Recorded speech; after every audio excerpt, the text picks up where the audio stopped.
One of my biggest gamer life goals was to set up a dedicated game room for all of my TTRPG, board game, and other hobby activities. For me, the centerpiece of any game room where all the magic happens is all about having the perfect game table that speaks to both your style and how you like to play the game and entertain your friends. Now, for Monty and I, we love what playing around a table brings to our games. We like the in-person idea of playing TTRPGs. We think that there's a lot that happens in that dynamic that you can't really get online. But when we did play online, there were a lot of digital tools and assets that really brought to life the games that we were playing. Some people have tried using projectors or setting up TVs to bring digital assets into their games. But today's sponsor, Game Theory Tables, and their new Arena Gaming Table allows you to have the digital assets built right into your gaming table. It's a beautifully designed table that includes built right into it a 65-inch touchscreen display that will allow you to bring all of those digital assets to the table while still maintaining the presence of playing at a table with your friends. It's amazing to see the results of using beautiful maps by Shapeheku on Foundry while using physical miniatures and rolling real dice. This is an incredible way to play the game. It is super cinematic and it perfectly blends the experience and the closeness of playing in person around the table with all of the amazing digital tools that are at our disposal these days. You can use it with Foundry, Roll20, D&D Beyond, and much, much more because you can connect to the display on the table in so many ways, whether that's HDMI on your laptop, casting, or Wi-Fi, or otherwise. Best of all, if you back to get your table during their Kickstarter campaign, you can get a huge discount on the physical table itself, as well as all the other cool included accessories to really give you that ultimate game room experience. So if you're in the middle of putting together your game room and you need the perfect centerpiece table, check out the links below and head on over to the Kickstarter for Game Theory Tables to get your hands on one now. Greetings, my name is Monty Martin. And I'm Kelly McLaughlin. And we are the Dungeon Dudes. And today we're getting meta with the magic as we play an all-sorcerer party in Dungeons & Dragons 5th edition. There's a lot to discuss, so let's get rolling.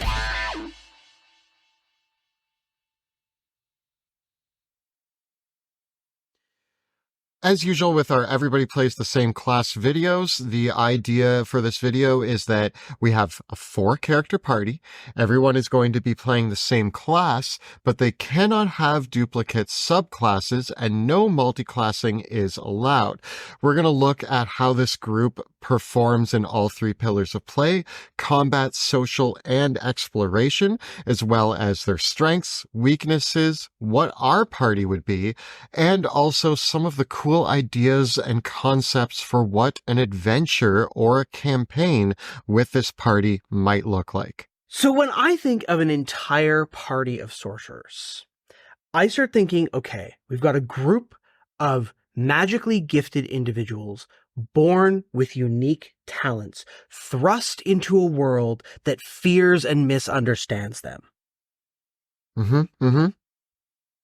But your party is a group of these individuals who thinks that they can get along with the regular folk, whereas another group of sorcerers is saying they are the better version of humanity. Yes, and there are 2 old sorcerers that used to be friends and have disagreed over this very fundamentally. And one of the sorcerers is going and recruiting all those other sorcerers that are really unhappy, whereas one of the sorcerers who maybe is more of like an aberrant mind sorcerer with a lot of like that kind of like mind reading power and divination power is recruiting young sorcerers and teaching them in his school for gifted youngsters how to master their powers and do good in the world.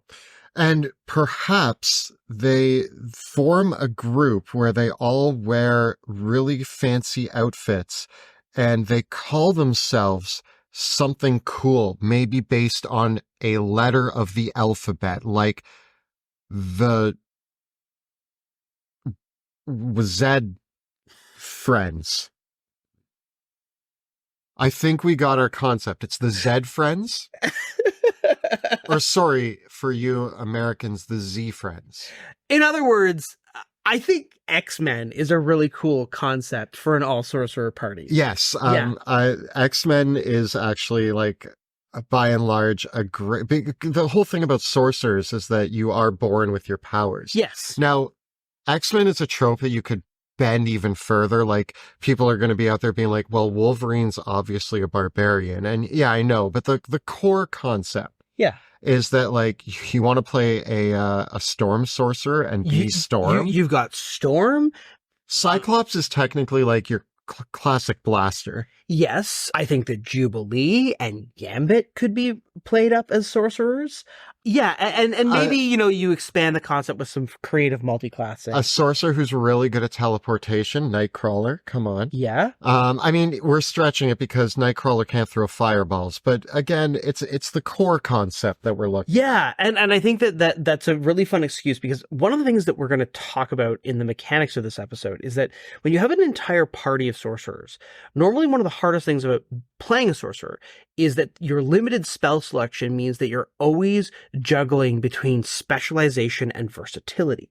But when you have an all sorcerer party, everybody can specialize around their unique concept, because across the entire party, you're going to have all the bases covered. Just like how the X-Men are a team that they all work together. They use their unique strengths together. And yes, are some of them way more powerful than others? Like, Storm is so powerful. And then you have Rogue, who touches people. Touching people and killing them is pretty powerful. Rogue could be your shadow sorcerer. You've got Jean Grey as well, who becomes Phoenix. So, maybe Dragon Blood. Could be both. Could be a respec somewhere in there. And yeah, like Storm isn't like an alpha level mutant. Magneto could be a Clockwork Soul. True. Could Professor X be an aberrant mind? Yeah, that's what I was saying. I implied that at the beginning. Yeah. So Magneto's your Clockwork Soul. Professor X is your aberrant mind. Storm is your storm sorcerer, right? I guess it's a bit of a stretch, but like, could Gambit be like your wild magic sorcerer? I think that's a little bit more of a. That's a big stretch. But this doesn't just apply to X-Men. Like a lot of superheroes are that I was born or like gain these unnatural powers. So like you could form your group of sorcerers as if you were the Justice League or the Avengers or Teen Titans, like any sort of superhero team. I think X-Men fits the bill better because it's all people born with powers. Yeah.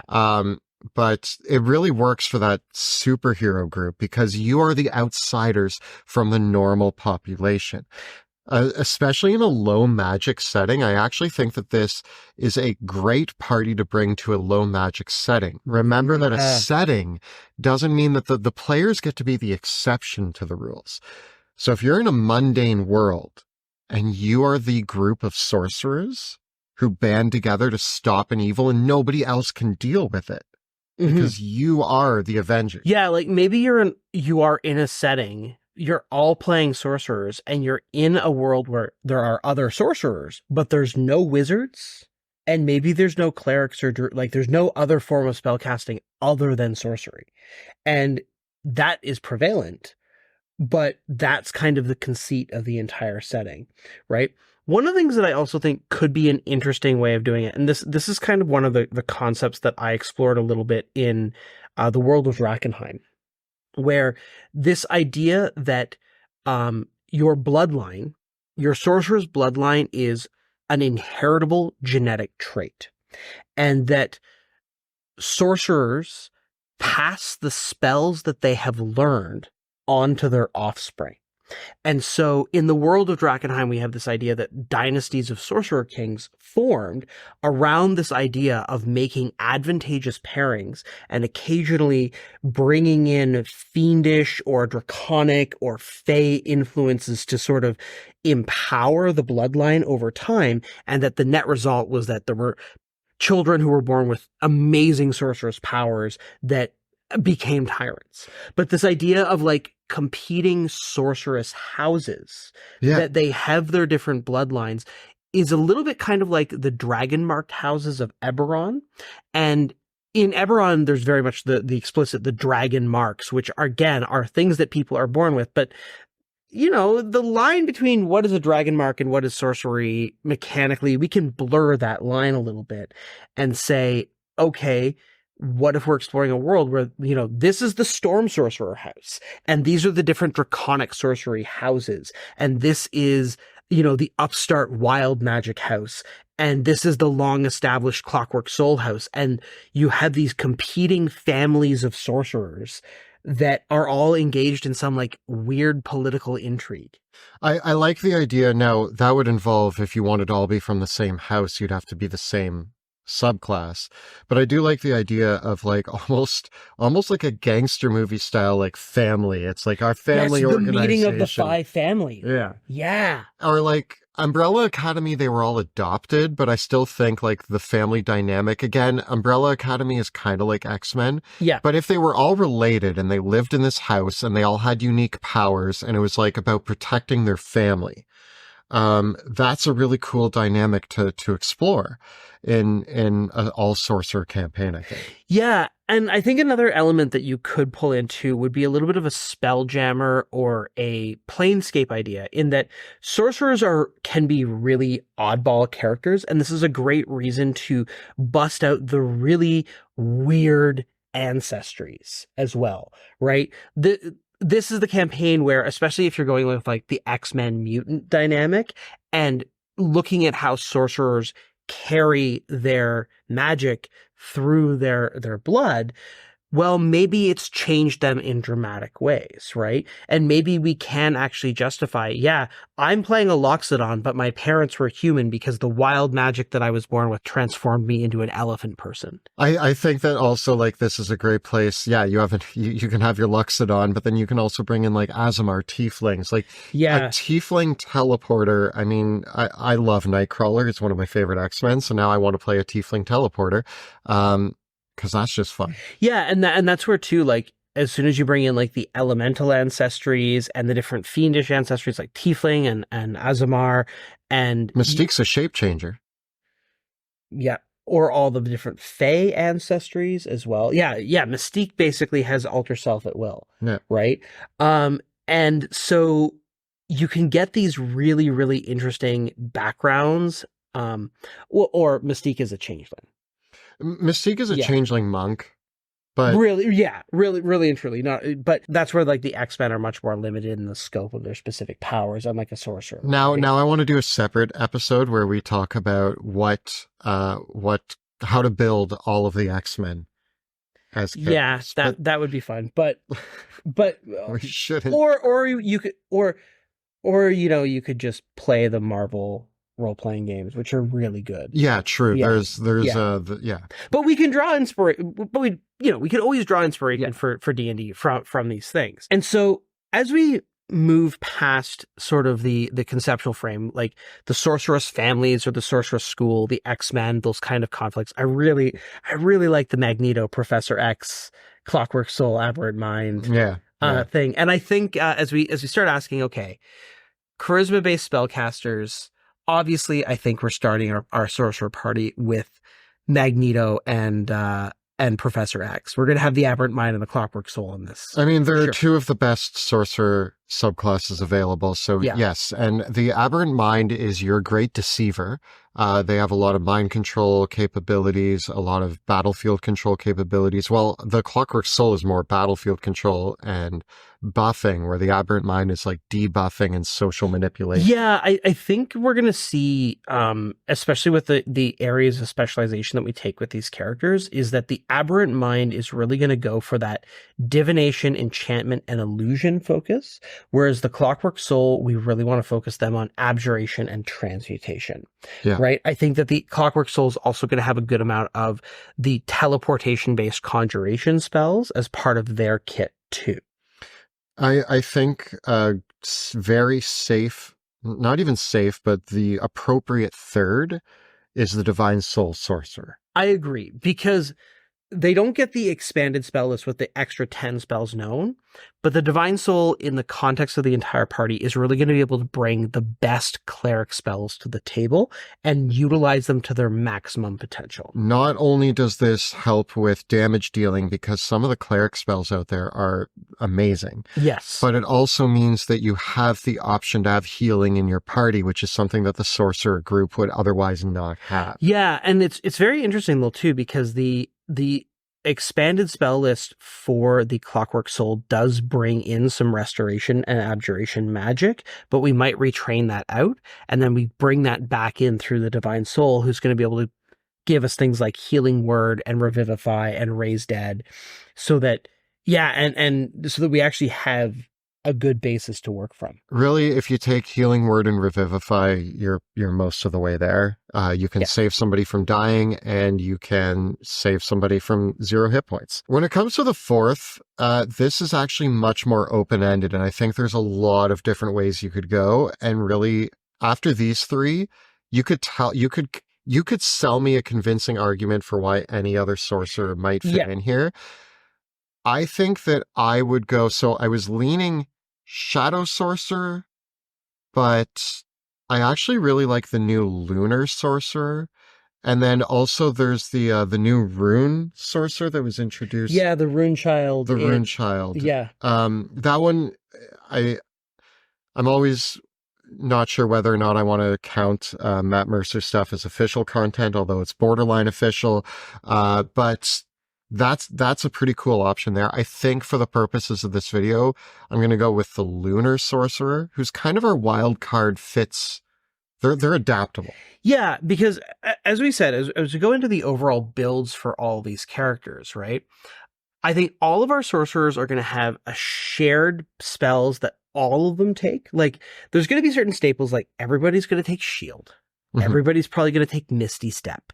I think everybody's going to have Counterspell. And yeah, with 4 sorcerers, let's all take Fireball, so that, you know, if you just need to solve a problem by carpet bombing the situation, you can. But I think that's where normally as a sorcerer, you're really torn, because it's like, oh, I really want Suggestion, but I really want Invisibility, and I need Hypnotic Pattern, but I also want to take Dimension Door, and I want to take Vortex Warp, and I want to take this and that and this.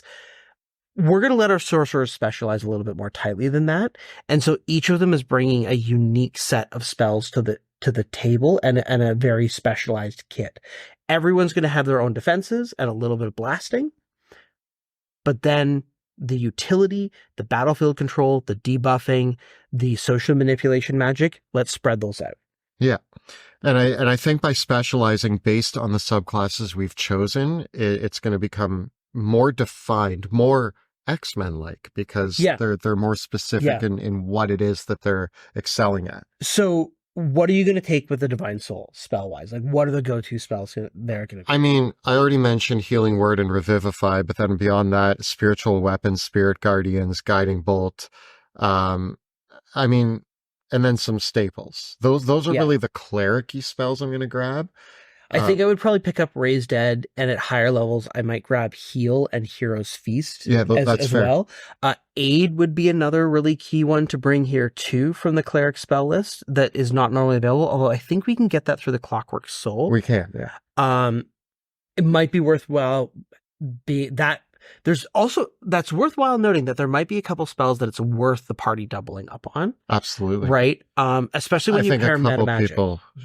I think a couple of people should have Haste. A couple of people should have Invisibility. A couple of people should have Fly. Dimension Door as well. Yeah. Or Thunderstep. Like, I could see 2 people taking Thunderstep, 2 people taking Dimension Door. 1 or 2 people taking Vortex Warp. I think the Clockwork Soul should have Vortex Warp. I definitely think that Vortex Warp is a spell that you want more than one person in the party able to cast, because Twin Vortex Warp is one of the coolest moves. Another one is Tasha's Mind Whip. Yeah. Right, as another good spell that you want to double up on. Whereas you might only need one person in the party to take Hypnotic Pattern.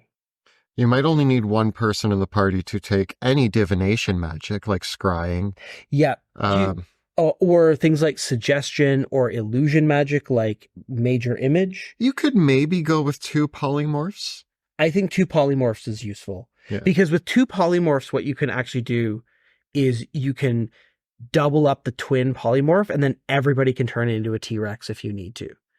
And what's cool about that is that 2 characters, they twin polymorph after the other 2 characters have also twinned something. So as an example, you could have 2 characters that have haste.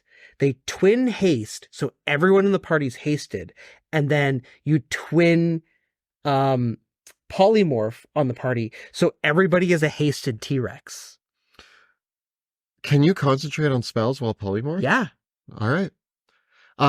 What's your go-to? So the one oddball here is the Lunar Sorcerer, and I want to talk about that for a second, because we talked about, like, obviously there's some great Aberrant Mind, great Clockwork Soul, great Divine Soul picks.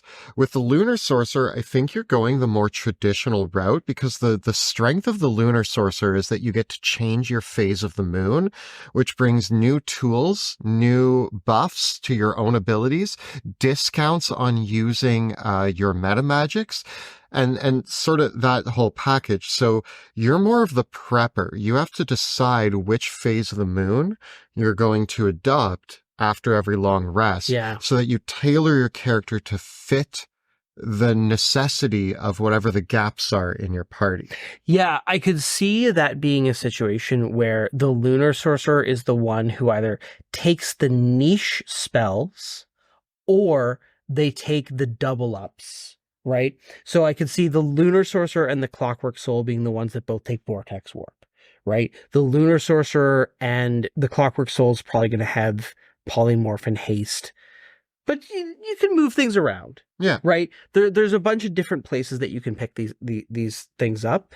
And I think it's just about being strategic. Like, you definitely don't want the same character taking haste as you do polymorph, because you want that ability to do that. Yeah. Right.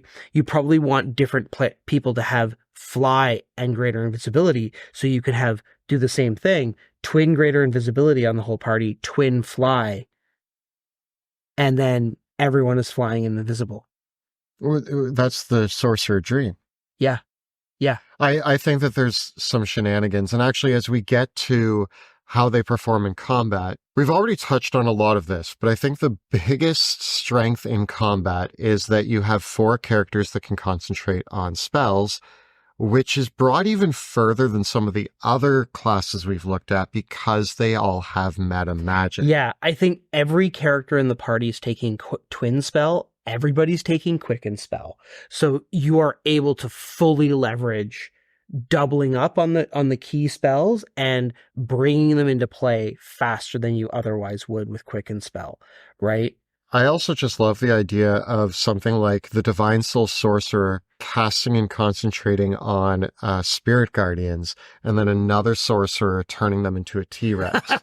And now there's Spirit Guardians T-Rex with a spiritual weapon flying around. Yeah, or we're able to do things like, if several party members have Vortex Warp, a few characters can Vortex Warp a bunch of enemies together, so that everyone else can either fireball them or trap them in an AoE, put them in a Wall of Force, because again, the Clockwork Soul is going to bring Wall of Force to the table as well.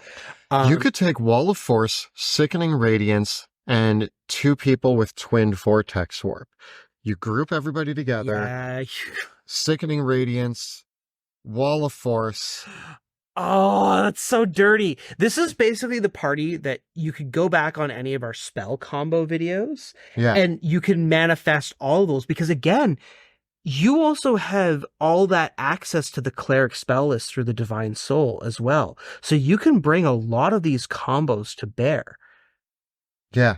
Right? Like, you could have the Divine Soul can bring Bane, and a bunch of characters in this party can bring Synaptic Static. So you can do that combo debuff. You can bring in, I don't think we have any way to get Fairy Fire. We don't really need it, because we're not going to be doing too many attack rolls. We also unfortunately don't have access to Prismatic Wall or Reverse Gravity. There's a couple really high level wizard spells that we don't have, but we don't have Force Gauge either, but I still feel like we can really brute force our way through a lot of combat encounters with these guys. They don't have the access to spells that wizards have, but the combos are still unreal and can be made way better by meta magic. Twinning a bunch of these spells is just going to be insane. And I think that makes up like your lack of spells compared to a wizard. You actually, I would argue, have one of the top tier spell selections in the game. It's just under the wizard and the cleric. I feel like the all sorcerer party really pulls ahead of the all wizard party in combat, because the fact that it's a full party of sorcerers really, really lessens that normal sorcerer weakness of not having as broad spell selection individually, because you're able to fix that across the party. Whereas the full party of wizards, it's like you almost have too much versatility. You almost have too much access.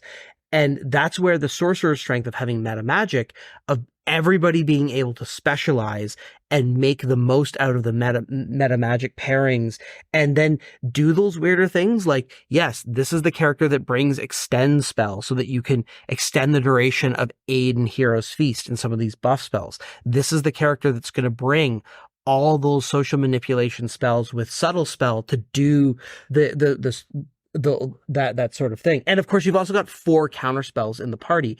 And the sorcerers, because of subtle spell, sorcerers can subtly cast counterspell, so their counterspells can't be counterspelled because you can't see the spell being cast. And that's another thing that I was going to bring up that you're kind of touching on there is not only are you divvying up the specialization of the spells, but everybody's going to have twin spell, everybody's going to have quicken spell, but then the aberrant mind wants subtle, but like the divine soul wants empowered. And extended. Yeah. So like you divvy up who has the other meta magics, and really you can kind of cover the whole spectrum of meta magics. Yeah, you're not going to have to worry about not having the right damage type. Someone in the party is going to have the spell that targets the weakest saving throw for the monsters that you're facing. You're going to have all these different options. Everybody can bring silvery barbs. Gross. In addition to Vortex Warp, you can have a couple characters in the party with telekinesis. So even though you're not going to have Prismatic Wall, you're still going to have someone that can cast Wall of Fire. So one person could put down the Wall of Fire, and then 2 other characters twin telekinesis and start picking people up and throwing them into the Wall of Fire. And again, if you don't have telekinesis, you can just Vortex Warp them into the fire. Yeah. So there's a lot of spells that let you move characters, and there's a lot of AoE spells. And so the combination of those it writes itself. Yeah, it's really good battlefield control. Like I could see a bunch of characters in this party taking telekinetic and telepathic as well. Yeah. So you're going to have a lot of forced movement shenanigans combined with the ability to create really good AoE damage and really good damaging areas. When we move on to exploration, I do think that although we're not without options, this is our weakest pillar. So sorcerers as charisma-based characters, generally your secondary stat is usually con, followed by dexterity. So your dexterity is middling, your strength is usually a dumb stat, your wisdom and intelligence are also usually dumb stats for sorcerers too.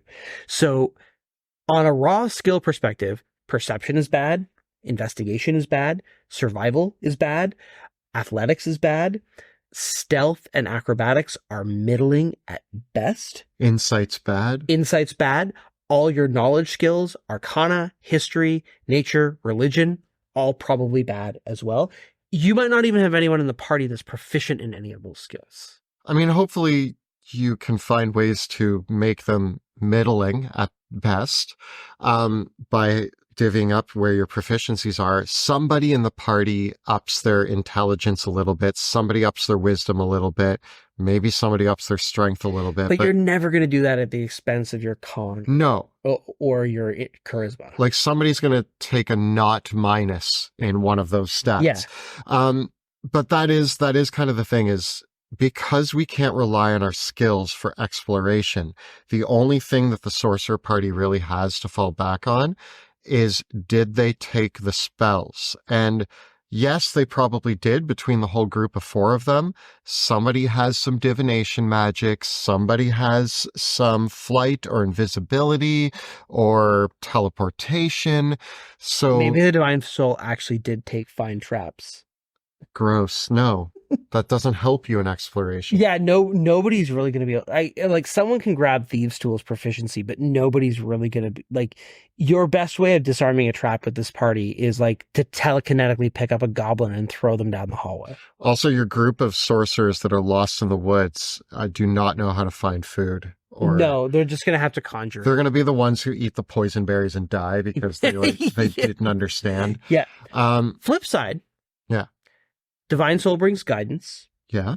Sorcerers have access to enhance ability. Mm-hmm. So you can twin enhance ability, drop guidance on somebody, and then sorcerers also have that new class feature, that optional class feature in Tasha's, which I think is called Sorceress Guidance, that lets them spend a sorcery point to re-roll a skill check, which means because it's a re-roll, it stacks with advantage. So you could combine that with the lucky feat, and maybe someone takes a feat to get expertise in a skill.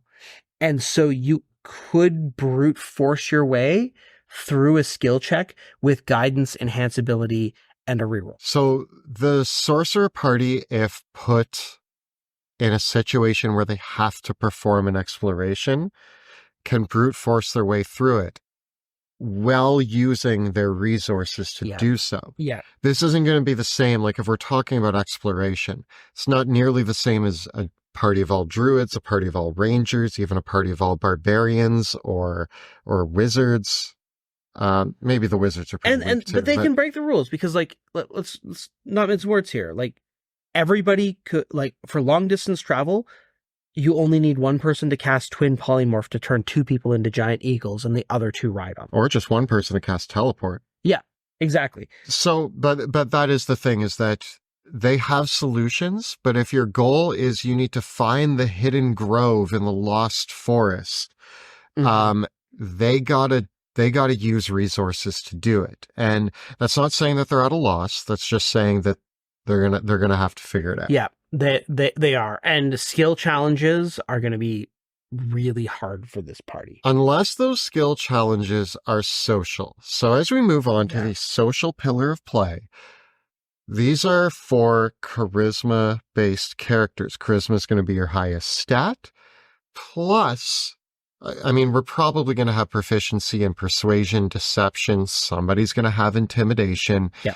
And then on top of that, we also have access to all sorts of spells for social manipulation. And we can cast them with subtle spell. So we can have detect thoughts going on. We can be weaving in suggestion and charm person. And because of subtle spell, we can use those things with abandon in social situations. So this party is going to have no trouble talking their way through any situation. And if they want to as well, some people can bring spells like disguise self or seeming or alter self to change their appearances.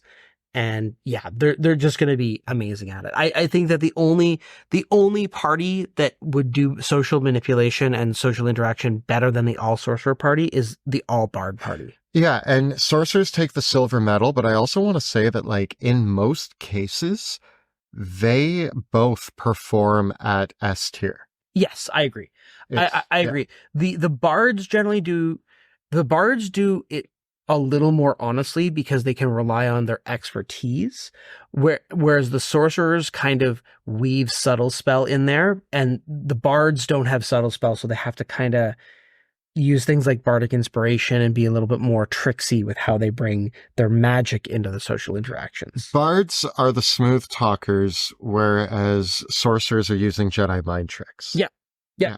I think that out of the three pillars of play, I think social might actually be our strongest pillar of play, but at the same time, we excel in combat. I feel like the sorcerers, like, again, if we're drawing the bard comparison, and the other worthy comparison here is the warlock and the paladin comparison, I feel like the sorcerers are really strong in combat. The sorcerers and the paladins feel like the strongest ones in combat to me. Yeah. But the sorcerers and the bards are the strongest ones in social. And I do think that the sorcerers and the bards are probably the best in exploration when we're comparing across the charisma-based classes. Because I think the sorcerers have more options for exploration than the paladins do. The sorcerers also have more options than the warlocks do, especially because they just have more spell slots, short resting aside. So the sorcerers actually come out in a very good position when we look at how they perform in the three pillars of play. They come out kind of top tier. Yeah, and then, you even compare to wizards, right? Like, the sorcerers are absolutely better at the social dimension than the wizards, right? I feel like sorcerers are definitely better than wizards in combat. And exploration is maybe the one place where the wizards come out ahead. Yeah. Maybe. But even then, a lot of the options for, like, wizards have the ritual casting that really helps them. So sorcerers are looking like they're in a good spot right now. Yeah. If we talk about the strengths of this party, what are the strategies and tricks that we might implement with them? I mean, I feel like when we get to this part of the video, we're kind of re-saying what we've discussed, and it's no different here. Meta magic, you have overlapping concentration. There's just so many shenanigans that you can pull out with combining meta magic and spell casting, social manipulation. They can really do all of the tricks that we've talked about on this channel about spellcasters. Yeah, they can. I think that the biggest thing about this party is that whatever tricky spellcasting thing you want to do, meta magic lets you take it to the next level. And so you're able to have more concentration effects in play than any other party. You are able, thanks to Twin Spell, you are able to better abuse the action economy thanks to Quicken Spell. And you're able to do things with Subtle Spell, Empower Spell, and Extended Spell that you wouldn't be able to do otherwise completely. So it really is around like the full power, like meta magic is at its full power in this party, and it's taken to the nth degree. Yeah. When we talk about this party's weaknesses, because it actually does have some, the first one is that we actually gain nothing from short rests. This is where warlocks come out ahead, is you can short rest and be good to go. But as a sorcerer, you run out of steam, you take a short rest, you get hit points back, but you don't really get anything else. If you're running low on spell slots, if you're running low on sorcery points, you gotta take a big old nap. Pretty much. And it's really easy for you to burn through those sorcery points and spell slots fast. Oh, I know. Yeah. I do it all the time. Especially when you're twinning and quickening spells, they just evaporate before your very eyes. I also think we have to acknowledge this party has, it's great that they have Constitution saving throws built in. Mm-hmm. But beyond Constitution saving throws, their saving throws suck. Their armor class generally sucks, even with shield and mage armor. If you're taking them, armor class is bad. Hit points are bad. They can survive thanks to things like counterspell, absorb elements, shield, and silvery barbs. But when you even go back to the all wizard party, the all wizard party had a blade singer, right? Who could really stack their AC up high. The all paladin party has insurmountable defenses that they have in their totality. Even the all warlock party at least had the Hexblade, and the all bard party also had the Swords Bard as well.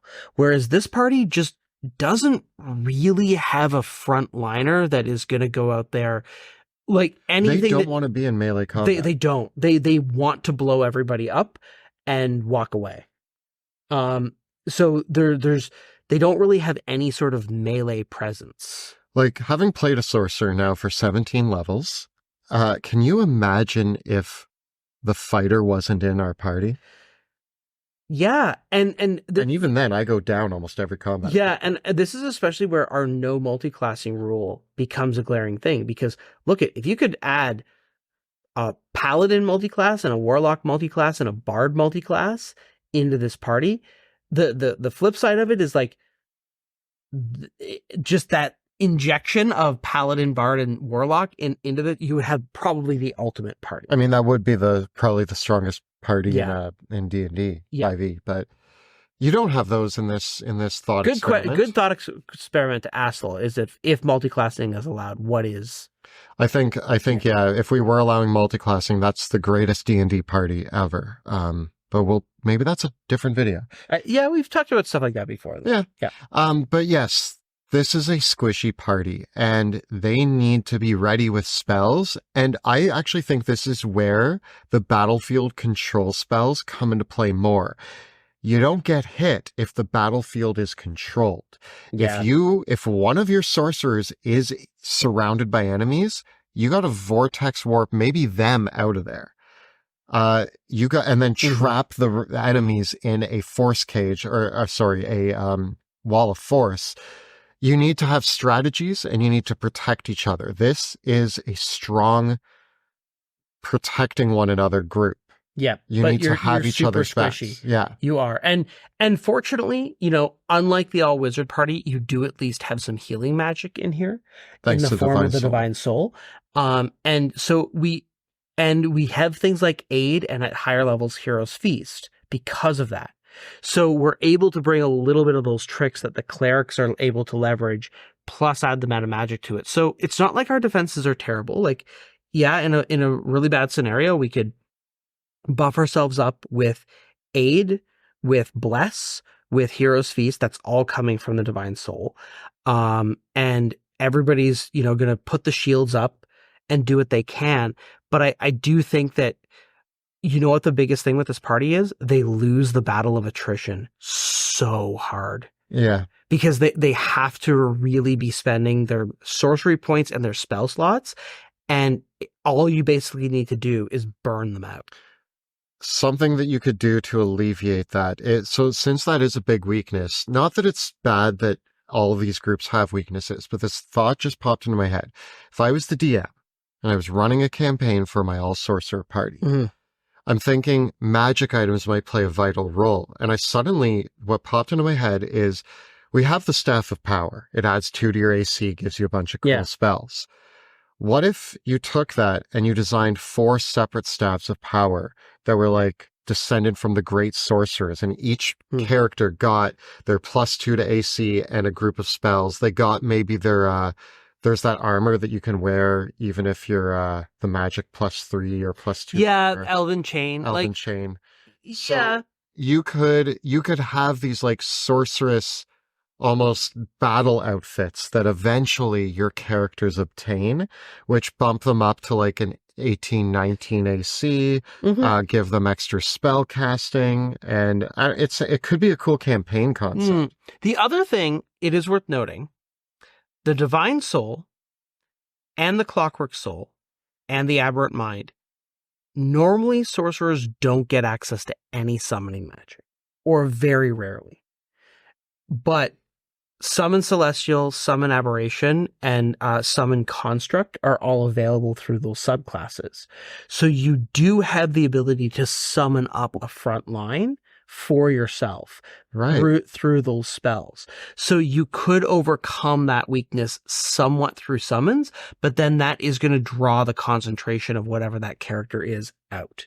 Not necessarily a bad thing because you've got lots of other options going. And yes, we did talk about at the beginning that you could all just turn into T-Rexes and haste yourselves. That is defensive and offensive. You could also award them a medallion with a shield guardian. Yeah, but I'm trying to think of what you can do without treasure. I know. Magic items are fun. Yeah. And of course, the other thing that is possible is that you could make everyone flying with greater invisibility. Yeah. And that's a pretty hard, it's really hard to beat that if you don't have... Make sure somebody packed Featherfall? Yeah. Yes. More than one, probably. Yeah. So we compared things a lot already. I think that this has to at least be as good, if not better than the Wizard Party. I think it's better. The Wizard Party at 20th level alters the world. Yeah, but this party is really strong. This party's strong. So I think Wizards end up as the strongest class in the game, but they end there. They actually spend a lot of time not there. I think sorcerers actually rise faster Yeah. and are still and close to the most powerful. I think this party is at peak power between around 7th to 13th level. I just don't, I don't think at that point in the game, I don't know what you would say would be a stronger party than an all sorcerer party. Maybe the paladins. I think this gets an S tier. I do too. What's interesting is, aside from the X-Men concept, I actually think that some of the other ones had a stronger theme for like a campaign or adventure. But this is one of the strongest parties, and I do want to run an X-Men campaign. Yeah, it is interesting. I think that there's still a lot, like, you could borrow a lot of the tropes from the Wizards as well. You could do the Sorcerer School. Yeah, it was very much, you could do that. And I think the Planescape thing is kind of interesting too. But yeah, it's interesting how the, and I guess even, you could copy a couple different concepts here and there, but like, yes, I find myself being like, this is a mechanically very powerful combo, but I don't find it being the one that, in terms of the role playing, excites me the most. Yeah, and that's the weird thing. I love playing a sorcerer. Yeah, me too. But all sorcerers, I'm actually thinking back, we gave the rogue a pretty low rating, and it still stands out as one of the most unique and interesting role play ideas to me. Yeah. And I mean, the bards have like the traveling band. The warlocks have like your cult.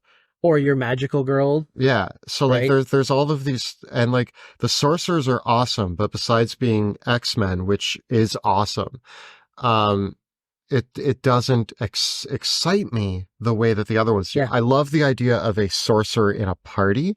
I love playing a sorcerer. It's actually my favorite class. But yeah. Sorcerers and wizards are my favorite for sure. Yeah. But I do think sorcerers and bards for me. Yeah.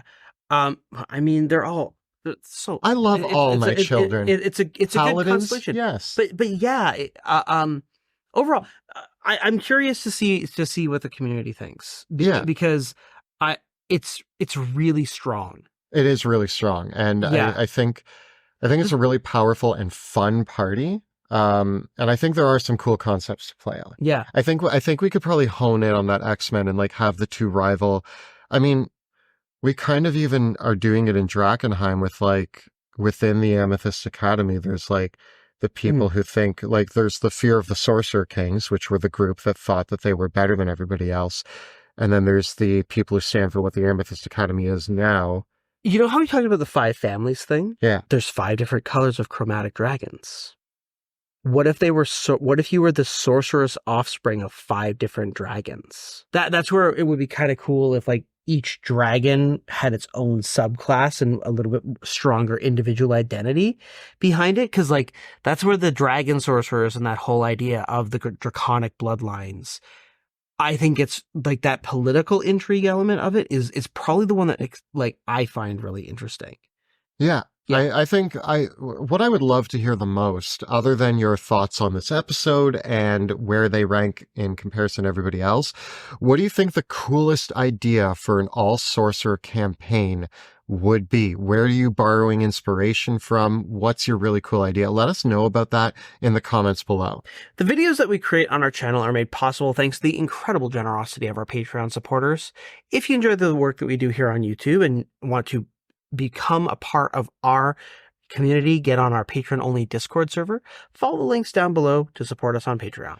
And if you want to see me playing a sorcerer from levels 3 through to 17 and beyond, you can check out our actual play in the Worlds of Drakenheim, which is Tuesday evenings here on YouTube.